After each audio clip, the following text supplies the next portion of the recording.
Hello friend, welcome to it and repeat. কেমন আছো সবাই? আশা করি সবাই খুব ভালো আছো। আর আজকে আমি তোমাদের বানিয়ে দেখাবো চিংড়ি মাছের মালাইকারি। তাহলে চলো পুরো রেসিপিটা দেখো, আশা করি ভালো লাগবে। চলো তাহলে মাছটা পরিষ্কার করার থেকে শুরু করি।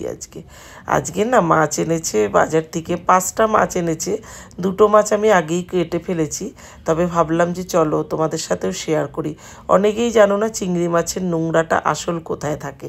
আর এই যে দেখো মাথার থেকে একটা জেল বেরোলো না, এটাও আমাদের শরীরের জন্য খুব খারাপ।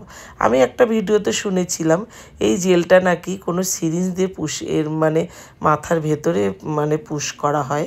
সেটা সত্যি আমাদের জন্য ভীষণই ক্ষতিকর। তা যাই হোক, সেসব কথা বলে তো আর লাভ নেই।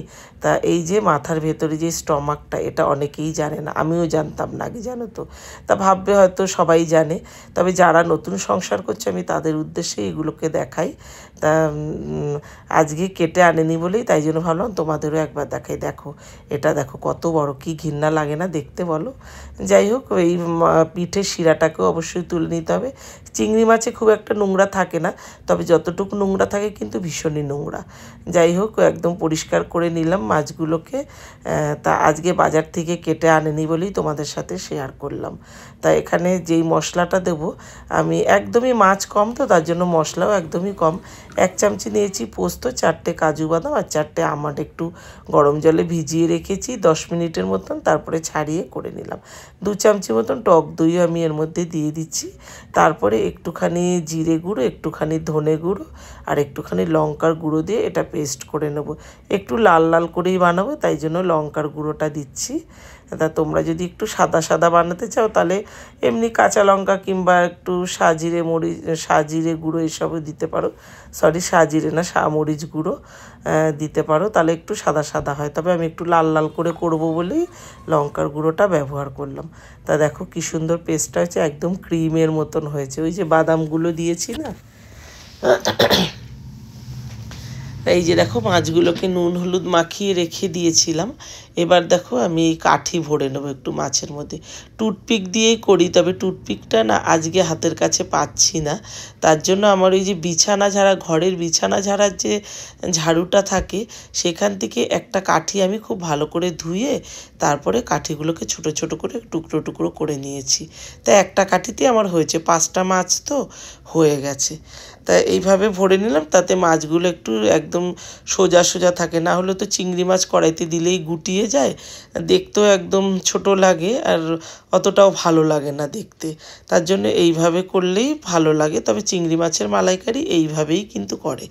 তা কড়াইতে দিয়ে দিলাম সাদা তেল, অবশ্যই সাদা তেলেই রান্নাটা করব। তা সাদা তেলে দিয়ে দিলাম একদম সামান্য কয়েক সেকেন্ড আমি চিংড়ি মাছটা দিয়েছি।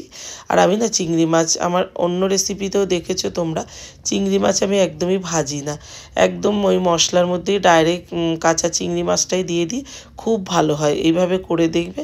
তারপরে গোটা একটা পেঁয়াজ দিয়ে, বড় সাইজের একটা পেঁয়াজ কুচি করে নিয়েছি। পেঁয়াজটা একটু লাল লাল করে ভাজা হয়ে যাওয়ার পরে একটুখানি সামান্য একটু আদা আর রসুন বাটা দিয়েছি, একদমই অল্প, মাছটা একদম কম তো তার জন্য। তা দিয়ে দিলাম একটু স্বাদ মতো নুন। নুনটা দিয়ে একটু নাড়াচাড়া করে এবার আমি ওই যে মশলাটাকে যে বেটে রেখেছি, এই মশলাটাকে দিয়ে দিচ্ছি। ওই যে কাজু বাদাম, আমন্ড, পোস্ত, জিরে গুঁড়ো, ধনে গুঁড়ো আর লঙ্কার গুঁড়ো দিয়ে যে মিক্সড করে রেখেছি, সেই মশলাটা দিয়ে দিলাম।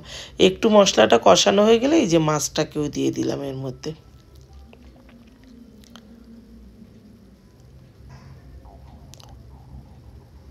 দেখো মাছটাকেও দিয়ে দিয়েছি। এবার দেখো তেল ছেড়ে গেছে একদমই। এবার আমি না মিক্সিং জারটাকে ধুয়ে একটুখানি সামান্য জল দিয়ে দিলাম, এটাকে দিয়েও একটুখানি কষিয়ে নেব।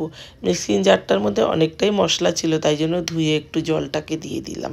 তাই একদমই কষানো হয়ে গেছে, দেখো একদম তেল ছেড়ে গেছে।